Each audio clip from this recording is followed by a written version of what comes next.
Alors mes chers amis, nous allons commencer l'étude des lois qui concernent le tri, ce qu'on appelle en hébreu borer. Dans quelle mesure a-t-on le droit de trier le jour de Shabbat? Au Mishkan, il y avait l'une des melachas, l'un des travaux, qui consistait à trier. Au moment où on devait cuire du pain, on devait tout d'abord obtenir de la farine. Comment on obtenait la farine? Il fallait tout d'abord prendre le blé, qui se trouvait encore avec quelques écorces externes. Il fallait réussir à les séparer, à les trier. On procédait donc à ce qui s'appelle en français le fait de vanner.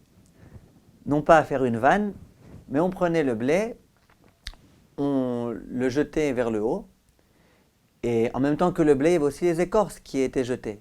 Il y avait le vent qui dispersait complètement les écorces, qui ne pèsent presque rien, et le blé lui-même qui est lourd, lui, il retombait. Et vous comprenez bien que ça procède du tri.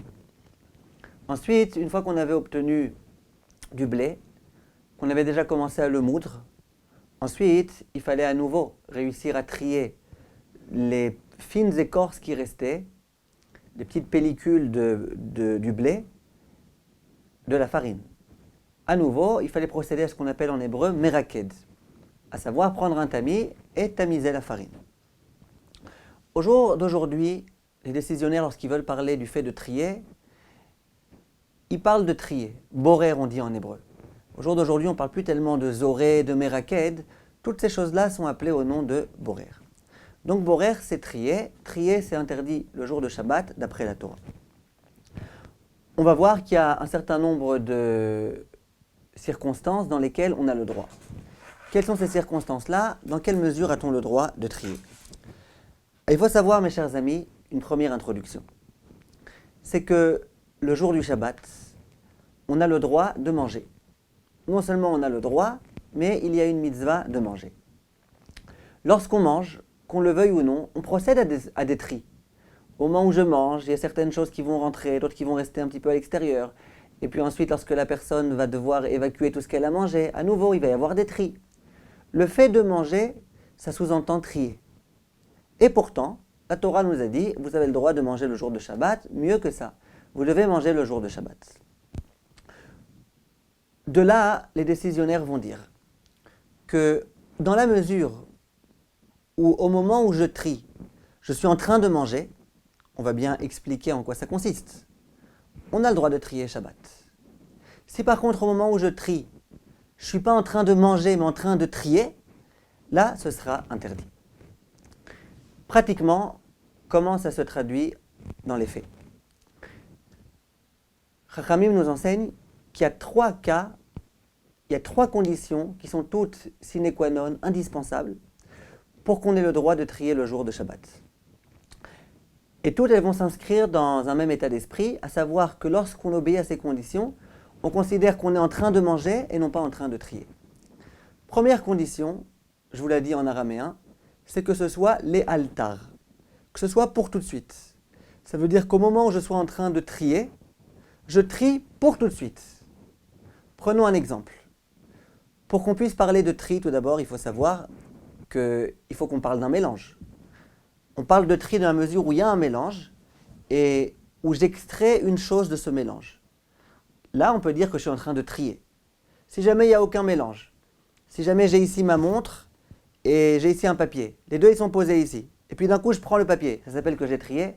J'ai rien trié du tout, il n'y avait pas de mélange. On rentrera dans les détails de cela plus tard. Donc prenons un exemple. J'avais un véritable mélange.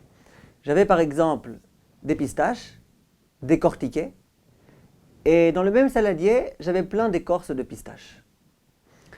J'ai ici des choses dont je suis intéressé, à savoir les pistaches, et il y a des choses dont je ne suis pas intéressé, ce qu'on appelle en hébreu la psolète, l'écorce. Et j'aimerais à présent pouvoir manger mes pistaches. Or, au moment où je vais prendre ma pistache, où je vais la piocher, je vais trier. Je vais trier la pistache d'un ensemble. Ai-je le droit de le faire ou pas? Alors, il y a 3 conditions qui vont me permettre de le faire. La première, on vient de la dire, que je le fasse pour tout de suite. Ça veut dire, si au moment où je viens, je procède au tri, je vais prendre la pistache pour tout de suite, là c'est autorisé, dans la mesure où les 2 autres conditions seront aussi réunies. Qu'est-ce que ça change si je le fais pour tout de suite? ou si je le fais pour dans 5 heures? Réponse, quand je le fais pour tout de suite, je suis en train de piocher une pistache et je la mange, on considère que je suis en train de manger, pas en train de piocher, pas en train de trier. Si par contre je trie pour dans 5 heures, alors là on ne considère pas ça comme étant manger. Le jour de Shabbat, on m'a autorisé à manger. Manger, ça veut dire je me sers et je mange. Tout de suite, on va voir bientôt que ce n'est pas forcément pour la minute près. On va rentrer dans les détails de cette halakha-là. Mais en tous les cas, si jamais je trie, je prends une pistache pour dans 5 heures, et bien là, je procède du triage et non pas de la consommation immédiate. Donc première condition, il va falloir que je procède au tri pour tout de suite, ça veut dire pour un bref délai qu'on va déterminer. Deuxième condition, il faut que je prenne la nourriture, la chose que je souhaite prendre, et que je laisse ce que je ne souhaite pas prendre. Dans ce cas précis, pour que je puisse me servir de ces pistaches, il faut que je prenne la pistache et non pas que je prenne les écorces. Pour trier, a priori, il y a deux possibilités. Soit je prends toutes les pistaches et je laisse toutes les écorces, soit j'enlève toutes les écorces et je laisse toutes les pistaches. Disent nos maîtres, si jamais je suis en train de prendre que les pistaches et que l'écorce, je la laisse, on considère à nouveau que je suis en train ici de manger. Quand on mange, on fait quoi? On prend ce qui ne nous intéresse pas? Non, on prend ce qui nous intéresse. Donc dans la mesure où je suis en train de prendre à présent la pistache, eh ben, je ne suis pas en train de trier, mais je suis en train de manger. Si par contre je commence à prendre toutes les écorces et que les pistaches, je les laisse, à ce moment-là, vous comprenez bien que je suis en train de procéder à un tri. Et le tri Shabbat, c'est assour. Donc première condition, il faut que je prenne le bon du mauvais. Deuxième condition, il faut que je le fasse pour tout de suite ou pour dans un bref délai qu'on va déterminer. Troisième condition, on appelle ça en hébreu bayad, avec la main. Dans le cas de la pistache par exemple, que je prenne la pistache pour tout de suite avec ma main.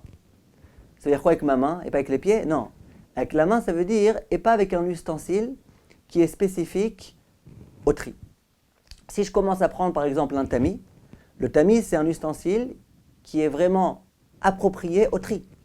Lorsque je vais prendre mon tamis pour tamiser des choses ou pour procéder à un tri, là je ne suis pas en train de manger, je suis en train de tamiser. En général on se sert d'un tamis quand on veut trier des grandes quantités. Donc au moment où je me sers d'un tamis, je suis en train de trier et pas en train de manger.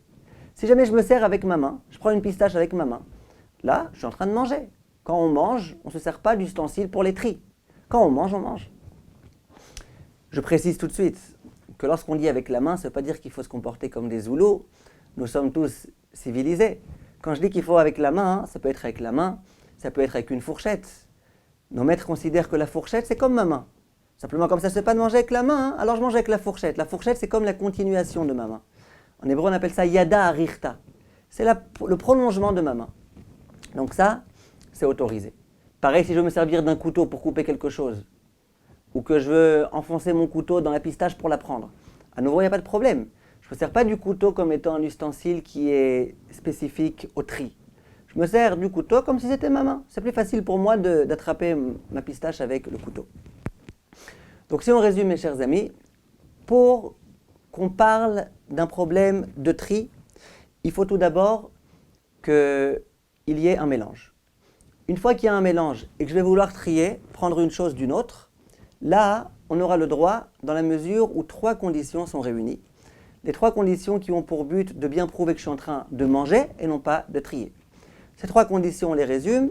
La première, c'est que ce soit que je prenne le bon du mauvais, le orel de l'obsolète en hébreu, c'est-à-dire la nourriture des écorces et non pas l'inverse, et non pas les écorces de la nourriture.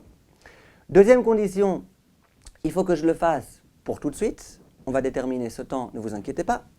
Troisième condition, il faut que je me serve avec la main, avec une fourchette, et pas avec un ustensile qui est approprié au triage. Un autre point d'introduction, qui me semble déjà être important, c'est que lorsqu'on parle de trier, on ne parle pas forcément d'un aliment qui est apte à la consommation et d'une écorce, comme le cas que j'ai cité tout de suite. Bien sûr que dans ce cas-là, il y a un problème de trier. Mais même lorsqu'il y a 2 espèces, par exemple dans mon assiette, j'ai des petits pois et des carottes. Maintenant, j'aime beaucoup les petits pois et j'ai horreur des carottes. Mais les carottes, elles sont aptes à la consommation. Une personne qui aime les carottes, elle pourra très bien les manger. Au contraire, elle apprécie beaucoup le goût de ces carottes. Et moi, j'aimerais bien maintenant prendre les petits pois et laisser les carottes. Simplement, ils sont mélangés. On a vraiment ici un mélange de petits pois carottes. Là, à nouveau, on considérera qu'étant donné que je ne veux pas les carottes, c'est comme l'écorce, c'est quelque chose dont je ne suis pas intéressé. Et dans la mesure où je vais vouloir pouvoir consommer les petits pois et laisser les carottes, il faudra que les trois conditions soient réunies. À savoir que je prenne les petits pois et que je les mette dans ma bouche, et non pas que je prenne les carottes. Donc tous les petits pois, je les prends, je les mets de côté. Mais les carottes, elles, je ne les touche pas. En dehors de cela, il faut que je me serve avec mes doigts ou avec ma main, avec une cuillère, avec une fourchette, mais sûrement pas avec un ustensile qui est réservé au tri. Et troisièmement, il va falloir que je le fasse pour tout de suite. Voilà les trois conditions. Et dans ces conditions-là, par exemple, cas précis, j'ai face à moi maintenant cette assiette, c'est le jour de Shabbat. Je me sers des petits pois, je prends un petit pois et je l'enfonce dans ma fourchette et je le mange. C'est permis, je le fais pour tout de suite. Je prends le petit pois et j'ai laissé les carottes, je n'ai pas touché aux carottes, je ne me suis pas intéressé aux carottes, je n'ai pas trié les carottes. Et au moment où j'ai consommé ce petit pois, j'étais vraiment en train de manger, je n'étais pas en train de trier. Voilà les introductions qui sont importantes pour qu'on puisse ensuite continuer l'étude de ces halachot. Merci de votre attention et retenez bien tous ces principes. Kol Tov.